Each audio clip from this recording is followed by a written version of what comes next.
Hablemos a esta hora de la Confederación Colombiana de Cámaras de Comercio. Este congreso se va a realizar el próximo 7 y 8 de septiembre en Cartagena. Este congreso es un escenario de discusión de los temas prioritarios en la agenda empresarial y regional y reúne a más de 1.200 asistentes, líderes empresariales, expertos internacionales, representantes del gobierno nacional, congresistas y empresas de todo tipo. Saludamos a esta hora de la tarde al presidente de Confecámaras, Julián Domínguez Rivera. Doctor Rivera, buenas tardes. Muy buenas tardes, aquí para conversar con ustedes en esta tarde de sábado. Gracias, doctor Domínguez. ¿Por qué es importante este encuentro? Para nosotros es muy importante reunirnos distintos estamentos de la sociedad colombiana a reflexionar sobre qué está ocurriendo con las empresas en Colombia. Y en este año lo que estamos haciendo es poniendo de presente que las personas, las empresas, las regiones solamente progresan cuando se mueven. Y por eso estamos incorporando un concepto muy interesante en relación con el crecimiento empresarial que se llama movilidad empresarial. Y el Congreso nuestro se llama Empresas, Regiones y Cámaras que Mueven el País. Estamos entregando un instrumento de navegación espectacular sobre el cual hemos venido trabajando cerca de 2 años, que es un estudio de movilidad empresarial. Esto significa poder analizar qué pasa con las empresas respecto de su crecimiento, qué pasa con las empresas micro, si estas tienen oportunidad de pasar a ser empresas pequeñas y las pequeñas a medianas y las medianas a grandes. Y entonces lo importante de esto que hemos construido con la información que tenemos de las cámaras de comercio del país es identificar esos motores que permiten que las empresas crezcan, se muevan, desarrollen y finalmente generen bienestar, porque estamos convencidos que la piedra angular del bienestar social en Colombia está en las empresas. Doctor Domínguez, ¿y qué cifras nos puede adelantar de este estudio de movilidad empresarial? Sí, nosotros analizamos en la última entrega 5 años de comportamiento empresarial y algunas de las conclusiones nos llevan a reforzar la idea de que hay que trabajar mucho más por nuestras empresas. De 70,000 empresas que observamos, el 24% de ellas cambiaron de estatus, y de ese 24%, el 6%, que son alrededor de un poco más de 5,000 firmas, pudieron tener una verdadera dinámica de movilidad. Esto es clave porque nosotros tenemos una alta mortalidad en Colombia, digamos ese 24% de supervivencia empresarial, que son las empresas que logran durar más de 3 años o perdurar después de los 5 años, pues es muy bajo respecto de los niveles que tienen la supervivencia de las empresas en otros países. Y por otro lado, también es baja la movilidad, que es finalmente el crecimiento.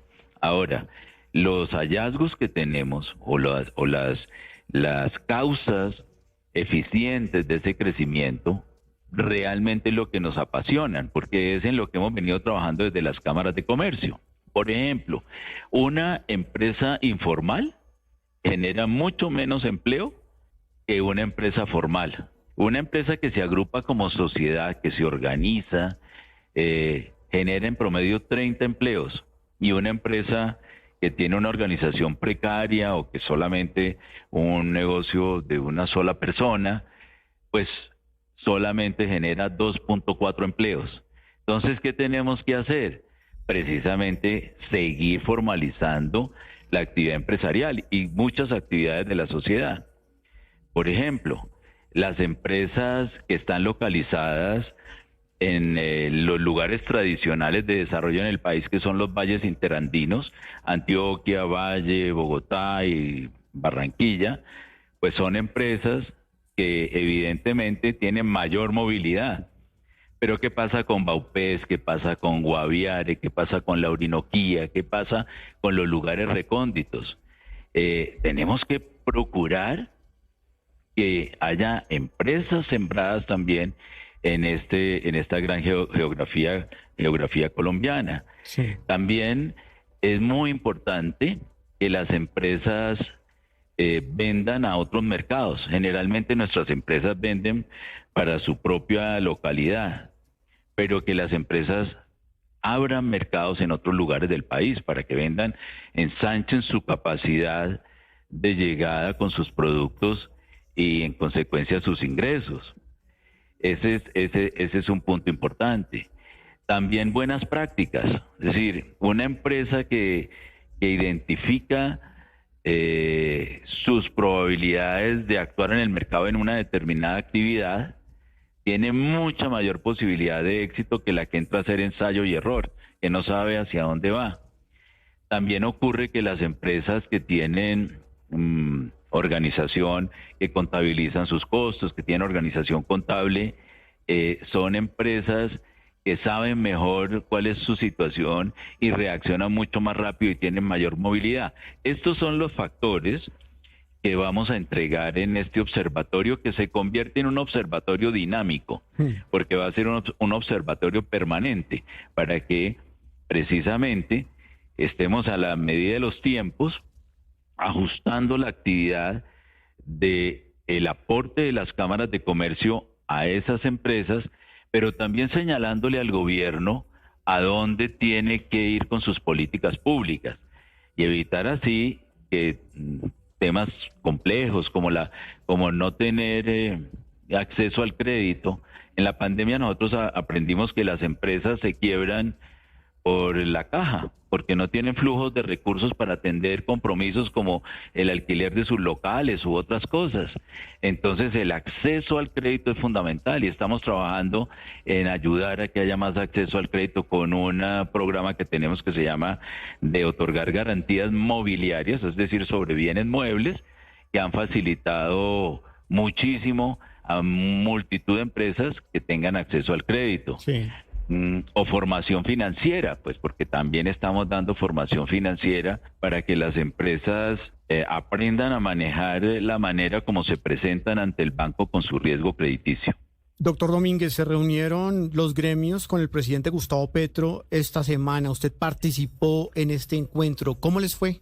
Pues fue una reunión en donde atendimos en Palacio una convocatoria del señor presidente, que fruto de nuestro deseo como sector empresarial de contribuir a que el país recupere la marcha que traía y que este año por múltiples factores, no solamente locales sino internacionales, pues se están viendo comprometidos. Porque nos preocupa, el Banco de la República ha hablado de un crecimiento este año menor al 1, el 0.9%, y la OCDE ha dicho que estamos bastante por debajo de los otros países que son miembros de la OCDE. Entonces, de lo que se trataba era de ir con unos mensajes muy claros y con unas preocupaciones. En primer lugar, decirle que estamos dispuestos a trabajar por un acuerdo nacional, que fue el llamado que hizo recientemente al cumplir el gobierno un año y que había hecho ya en la inauguración del gobierno el 7 de agosto del año pasado. Entonces, y que nos determinara cuál sería la interlocución, la persona, eso está pendiente, él quedó de nombrar a alguien que sirva de canal. En segundo lugar, manifestarle nuestra preocupación en dos aspectos. Por un lado, los aspectos de seguridad. Nos preocupa mucho lo que está aconteciendo en las ciudades, en los campos, en las carreteras, en materia de seguridad, que obviamente eso afecta la actividad empresarial y la actividad de los ciudadanos, la movilidad incluso de los ciudadanos. Ya para cerrar la entrevista, doctor Domínguez, sí me gustaría conocer su opinión sobre el tema de crecimiento económico. Las cifras de la economía registran una desaceleración. ¿Qué hacer para fortalecer unas empresas en esta coyuntura? Bueno, sin duda, el plan anticíclico que implica un choque para la economía es fundamental. Mejorar la ejecución pública, en tema de obras públicas, en vías terciarias, en vías secundarias, en redinamizar las que están concesionadas, en activar todo ese paquete de obras que son tan importantes para el país, porque eso genera mucho empleo. En segundo lugar, el tema de vivienda. En Colombia la dinámica de vivienda venía muy bien y se ha contraído bastante, casi al 50% de las unidades vendidas el año pasado. Entonces, eso requiere un plan de choque para poder, que muchas familias colombianas que venían ahorrando para que poder comprar su vivienda y que requerían de subsidios como Mi Casa Ya u otros similares, pues en este momento están a la expectativa o han tenido que pedir el reembolso de sus recursos, cosa que es muy importante entonces y que vemos a la ministra de Vivienda muy interesada en que eso no ocurra. Entonces, ese es un factor importante, pero sin duda, como le decía, el problema de la tasa de interés alta, que es razonable cuando las inflaciones son altas para que la gente deje de consumir a través del crédito y se pueda bajar el precio de los alimentos y de los servicios y en consecuencia del índice de precios, pues ya con una disminución del 13% a cerca del 8-9 de la inflación, pues hace sentido también disminuir la tasa de interés. Sí. Y eso es lo que estamos diciendo para evitar, porque hay un efecto perverso, es que esa tasa base que establece el Banco de la República sirve como fundamento para otras tasas, entre ellas las de usura. Y la tasa de usura, que es el límite al que los bancos prestan para consumo, está muy alta. Si esa tasa de usura, por ejemplo, se disminuye, se va a estimular que la gente, de manera razonable, no se trata de que se endeude, pero de manera razonable, consuma con crédito y de esa manera se reactive la economía. Son planes tan de choque como lo que ocurrió como en la pandemia, donde se establecieron esos días sin IVA, que hicieron que tuviera el consumo unos choques altos y eso ayudó a que se perdieran menos empleos en el sector comercio y en otros sectores. Eso es lo que requerimos para evitar efectivamente esa tendencia a la baja que nos puede hacer tanto daño. Y lo otro es despejar incertidumbres. Sí. Es decir, las reformas laborales, la reforma pensional, la reforma a la salud y las discusiones de estas reformas entre el gobierno y el Congreso, pues en la medida que no se definan y no tengamos espacios para conversar, que es lo más importante, nosotros solo estamos reclamando, como todos los ciudadanos, tener un espacio para nuestras propuestas. Por ejemplo, en lo laboral, a nosotros lo que más nos interesa es que haya más empleo. Nos parece que la reforma es proteccionista del empleo existente, cosa que tiene mérito, pero no a cualquier precio. Tiene que ser también generando nuevas oportunidades para otras personas que pudieran vincularse a la empleabilidad. Es el doctor Julián Domínguez, presidente de Confecámaras. Gracias por acompañarnos esta tarde, sábado, en El Radar. Ha sido un gusto. Buen fin de semana. El Radar en Blue Radio.